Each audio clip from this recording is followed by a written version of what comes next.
The supercommittee's Wednesday deadline is fast approaching. Still no sign of a deal. 150 members, though, of the House and Senate have formed the Go Big coalition, urging a compromise on a $4 trillion deficit reduction deal.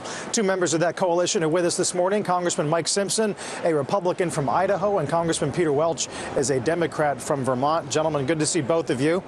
Thank you. Congressman Simpson, go big would be great, but right now we've got a lot of people just saying go. How worried are you about anything happening by Monday? Well, you're always worried about it, but I still am optimistic that they will get something done by their deadline. I think they know the consequences of not getting anything done and will feel it reflected in the economy and in the markets, and I think that they're well aware of that, so I'm optimistic. What leads you to be optimistic? Anything on the ground or any conversations that you're hearing across the Hill? Not necessarily anything that they have talked about. They're still at that stage. You know, when you set a deadline is a deadline, which means you're not going to come up with a deal until you reach that deadline, because both sides that have different perspectives on how we ought to address this issue, both sides think that they can get a deal that is more to their liking the longer they wait. And as you get closer and closer to that deadline, people realize they've got to sit down and come to an agreement. And I think that will happen in this case. Congressman Welch, Jeb Hensarling was asked about this the other day in a briefing. He said that what's likely to happen is something between abject failure and a kissing your sister agreement. Are you that pessimistic? Yeah, I'm not quite sure how to translate that. You know, I am somewhat pessimistic, I'll tell you, because I think what we're doing is playing this between the 240-yard lines. And the reason that Mike and I and about 150 other of our colleagues signed this letter saying go big, where you have to put everything on the table, is that we actually think on a practical level that would make it easier to accomplish what we need to do to revive our economy and to stabilize our finances over the long term. You know, Republicans, Mike's a leader on this, is acknowledging the obvious, and that is the math requires that we include revenues. Democrats like me who signed this letter are acknowledging that Democrats have to be willing to do something on the spending. And if we come together where we're each giving something, we think that it gives us the prospect to do something significant like $4 trillion. And then if people are going to be feeling that they're paying some of the sacrifice, they're feeling some of that sacrifice, they know that they're getting something solid in return that's going to be good for the long term for our kids, and it's also going to give a boost to the economy. Congressman Simpson, at the heart of the matter, though, you still have this question of whether or not taxes should and could be raised. And we had the breakthrough when Pat Toomey came through with an offer, $300 billion of tax rises in return for lower marginal tax rates, essentially. Right. Now we hear overnight that within your own party, 72 House members have said they won't accept any tax rises. Yeah. Where can we go from here?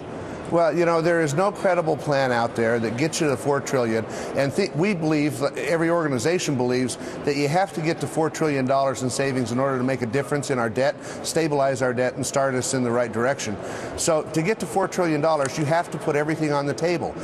Now, when you talk about no tax increases, what a lot of these people are saying, we don't want to see marginal tax rates increased. I happen to agree with that. I think, but additional revenue is something that has to be part of the equation. And there are a variety of ways that you can get additional revenue without increasing marginal tax rates. And I think that's what a lot of members are concerned about, that we're just going to jump in and start increasing tax rates. And I don't think that's the way to go. And does the $4 trillion, Congressman Welch, does that include, or is that separate from troop withdrawals? I mean, are those real savings? No, they would have to be real savings. I mean, this is going to be scored and looked at with a microscope. But, you know, Mike's got a good point. We could clean up the tax code, get rid of the ethanol deduction, get rid of a lot of these deductions that don't provide any economic benefit, and you raise substantial revenues. That's even before we got to the battle about getting rid of the Bush tax cuts at the high end. And then on something like Medicare, where I am a strong supporter of Medicare, if we purchase prescription drugs, just like we do in the VA, we'd save $160 billion over 10 years, and that would strengthen the program, give a little break to the taxpayers. So there's common things that we can do across the board that would be beneficial to the economy and make our long term much more sustainable. Mike, away from television, away from the markets, away from the public eye, what is the real atmosphere on Capitol Hill? I ask because the Washington Post this morning reports, in fact, there is no sense of imminent crisis. It points out that if there's no agreement next week, actually nothing is going to happen at all, because the automatic cuts don't kick in until January 2013. So you guys can kind of sit around for an entire year.